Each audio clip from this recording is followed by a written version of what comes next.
was late. Scheduled to depart at 5:15 a.m. en route to Kiev, some 2,300 kilometers away, the sleepy passengers, who'd likely rushed to the Imam Khomeini airport to be on time, instead had to wait until 6:12 a.m. to take off. Almost every seat was full. 2 people hadn't shown up for the flight. Those who did were mostly young. The littlest passenger, a 1-year-old girl, Kurdi Milani of Ajax. What a group it must have been. There aren't many Iranians in Ukraine or Ukrainians in Iran. This flight was about connecting to points beyond. Most people wrapping up holidays, and incredibly, 138 of them expecting to then catch a connecting flight from Kiev to Toronto. A city home to so many Iranians, it's sometimes lovingly referred to as Tehran. Others planned long travel days connecting on to flights throughout Canada. Were they bored while they waited in those pre-dawn hours? Maybe McMaster students Iman Agbalia and Mehdi Ishagian were a bit. They took this picture near the gate just before getting on the plane. Were they scrolling through their phones? Hassan Shadku's wife Shada certainly was. She posted this picture and spoke with him from the plane, telling him she was worried about war in the region. She had no idea what was coming, but war was likely on a lot of minds. On and on they came, one missile after another.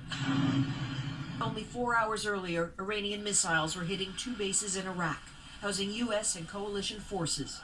The United States waged an economic war against Iran. The United States has to come to its senses. Nerves in the region were raw. The toll of missile strikes, not yet known. The FAA had just started to issue warnings about the airspace around Iran and Iraq. Some airlines had already heeded it. But Tehran's airport was still in operation. This is what the skies looked like as Flight 752 was taking off. A few planes over Iran, but not many.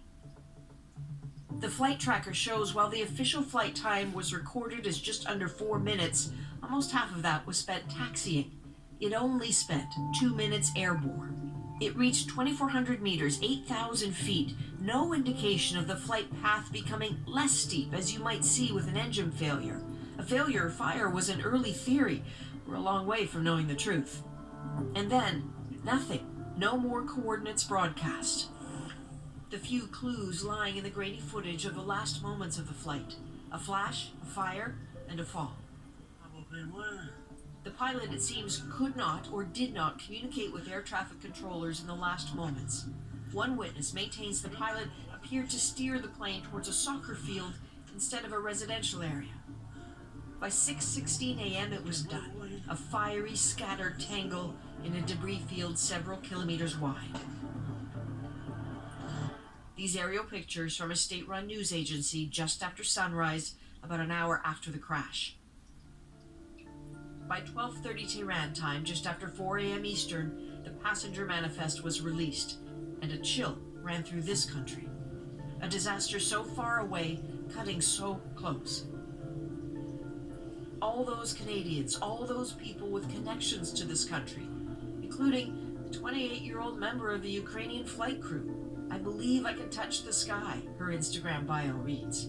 Her time in Toronto chronicled with joy just weeks ago. Another trip in the works. So there are so many questions about what brought that plane down.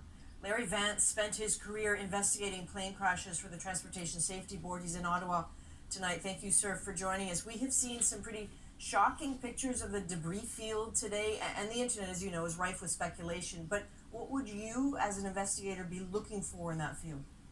First of all, I would make sure that the wreckage wasn't disturbed until the investigators got there to look at it.